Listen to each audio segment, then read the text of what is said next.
முழு மகாபாரதம் தமிழில். இதனை மொழிபெயர்ப்பவர் அருள் செல்வ பேரரசன். தொடர்வது பீஷ்ம பருவம் பகுதி 29. தலைப்பு துறவின் அறம்.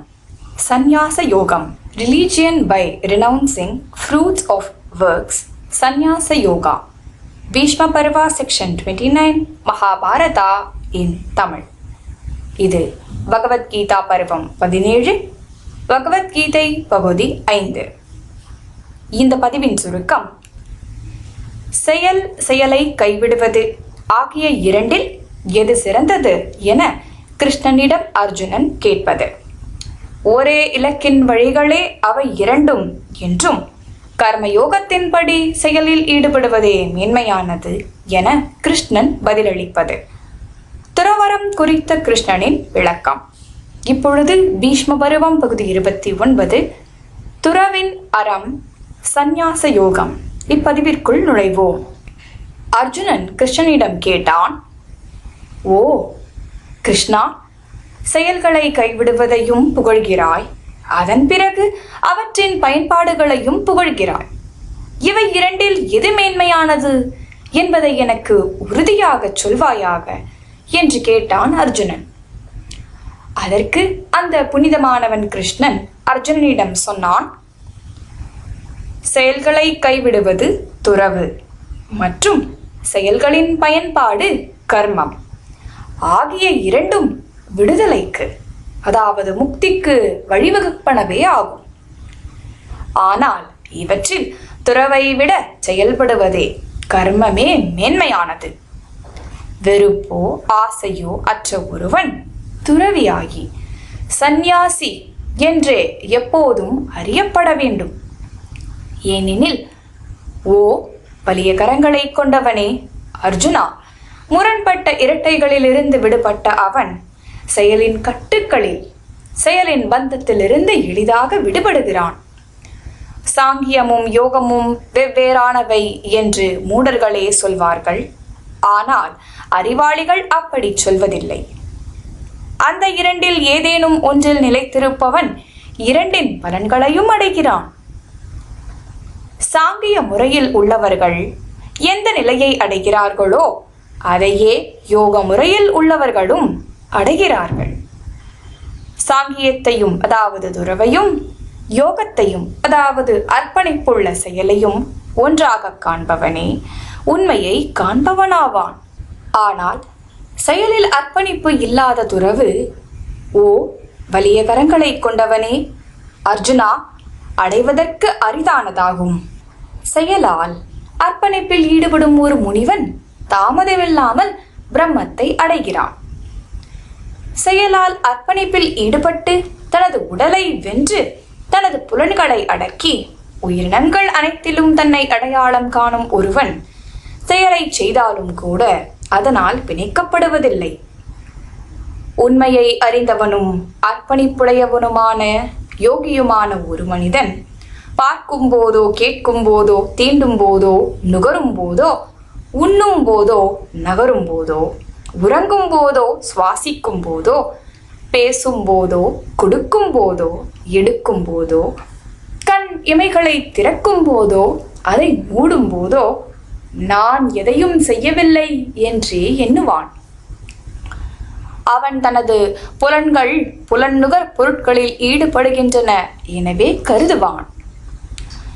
செயல்களை பிரம்மத்திடம் ஒப்படைத்துவிட்டு பற்றை துறந்து அவற்றில் எவன் ஈடுபடுவானோ அவன் நீரால் தீண்டப்படாத தாமரை இலையை போல பாவத்தால் தீண்டப்படுவதில்லை.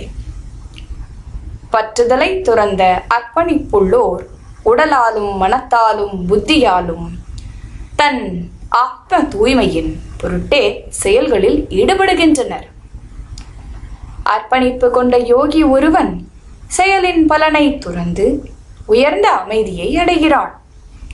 அர்ப்பணிப்பில்லாதவனோ செயலின் பலனில் பற்றுக்கொண்டு ஆசையால் செய்யப்படும் செயலில் பிணைக்கப்படுகிறான்.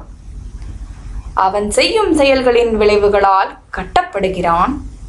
சுய கட்டுப்பாடு கொண்ட பண்புருவம் அனைத்தையும் துறந்து தானே செயல்படாமலும் எதையும் செயல்பட தூண்டாமலும் 9 வாயில் வீட்டில் நலமாக நீடிக்கிறது. செயல் அல்லது மனிதர்களின் செயல்கள் அல்லது செயல்களின் தொடர்பு ஆகியவற்றின் திறன் மற்றும் அவற்றின் பலன்களுக்கு தலைவன் பரம்பொருள் காரணமல்ல. இயற்கையே ஈடுபடுகிறது. எவனுடைய பாவத்தையோ புண்ணியத்தையோ தலைவன் பரம்பொருள் ஏற்பதில்லை. பாவி என்றோ நல்லவன் என்றோ எவனையும் கடவுள் ஏற்பதில்லை. அறியாமையால் அறிவு மூடப்படுகிறது. இதனாலேயே உயிரினங்கள் மயங்குகின்றன, ஏமாறுகின்றன. ஆனால் தன்னறிவால் ஆத்ம அறிவால் அறியாமையை அடித்த எவனுக்கும் சூரியனை போன்ற அந்த அறிவு பரம்பொருளையே வெளிப்படுத்துகிறது. அந்த பரம்பொருளில் மனம் நிலைத்தவர்கள், தன் ஆன்மாவையே அவனாக கொண்டவர்கள், அவனில் வசிப்பவர்கள், அவனையே குறிக்கோளாக கொண்டவர்கள், தங்கள் பாவங்கள் அனைத்தையும் அறிவால் அழித்து மீண்டும் திரும்பாதவாறு புறப்படுகிறார்கள். கல்வியும் பணிவும் கொண்ட ஓர் அந்தணன், ஒரு பசு, ஒரு யானை, ஒரு நாய், ஒரு சண்டாளன் ஆகியோர் மீது சமமான பார்வையையே அறிவுடையோர் செலுத்துகின்றனர். சமநிலையில் நிலைத்து நிற்கும் மனத்தை கொண்டோரால் இங்கேயே பிறப்பு வெல்லப்படுகிறது. பிரம்மம் மாசற்றதாகவும் சமநிலை கொண்டதாகவும் இருப்பதால் அவர்கள் பிரம்மத்தில் நிலைப்பதாக சொல்லப்படுகிறது. மனம் உறுதி பெற்றவனும் மயங்காதவனும் பிரம்மத்தை அறிந்தவனும் பிரம்மத்தில் நிலைத்திருப்பவனுமான ஒருவன் ஏற்புடையதை அடையும் போது உவகை கொள்வதில்லை. அதே போல ஏற்பில்லாததை அடையும் போது துன்புறுவதும் இல்லை. புலன்நுகர் பொருட்களில் பற்றில்லாத மனம் கொண்டவன் தன்னில் உள்ள மகிழ்ச்சியை அடைகிறான். மனங்குவிந்து பிரம்மத்தை தியானித்து அழியாத மகிழ்ச்சியை அவன் அனுபவிக்கிறான். அந்த தீண்டலால் பிறக்கும் இன்பங்களே துயரை உண்டாக்குவனவாகும். அறிவாளி ஒருவன் தொடக்கமும் முடிவும் உள்ள இவற்றில் ஒருபோதும் இன்புறுவதில்லை. இங்கிருக்கும் மனிதரில் எவனும் உடல் அழியும் முன்னர் நிலையான தியானத்துடன் ஆசை, கோபம் ஆகியவற்றால் விளையும் போராட்டங்களை தாங்கிக் கொள்ள இயன்றால் அவனே மகிழ்ச்சியுடையவனாகிறான். தனக்குள்ளேயே மகிழ்ச்சியை கண்டு தனக்குள்ளேயே இன்புற்று தனக்குள்ளேயே ஒளி பொருந்திய ஒருவனே அர்ப்பணிப்பு கொண்டவனாவான். அப்படிப்பட்டவன் பிரம்மத்துடன் ஒன்றுபட்டு பிரம்மத்தினுள் கலக்கும் நிலையை, அந்த நிர்வாணத்தை அடைகிறான். ஐயங்கள் அகன்று சுய கட்டுப்பாட்டுடன் அனைத்து உயிரினங்களின் நன்மையில் ஈடுபட்டு பாவங்கள் அழிந்தவர்களாக இருக்கும் துறவிகள் பிரம்மத்தில் கலக்கும் நிலையை, அந்த நிர்வாணத்தை அடைகிறார்கள். ஏனெனில் ஆசை மற்றும் கோபத்திலிருந்து விடுபட்டு மனங்களை கட்டுப்பாட்டுக்குள் வைத்து தன் அறிவை, தன் ஆன்ம அறிவை கொண்டிருக்கும் இந்த யோகிகளுக்கு பிரம்மத்தில் கலக்கும் நிலை இப்போதும் எப்போதும் அருகிலேயே இருக்கிறது.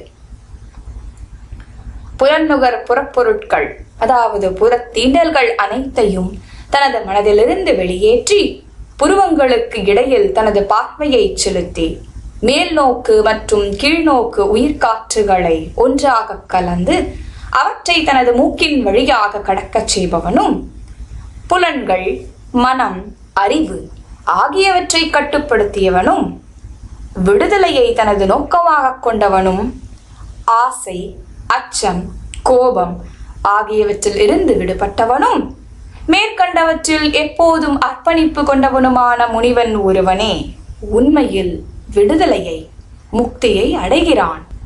வேள்விகள் மற்றும் தவத்துறவுகள் அனைத்திலும் மகிழ்பவனாகவும், உலகங்கள் அனைத்தின் பெரும் தலைவனாகவும், உயிரினங்கள் அனைத்தின் நண்பனாகவும் என்னை அறியும் ஒருவனே மன அமைதியை அடைகிறான். இத்துடன் பீஷ்ம பருவம் பகுதி 29 துறவின் அறம் சந்நியாச யோகம் இப்பதிவு நிறைவுற்றது.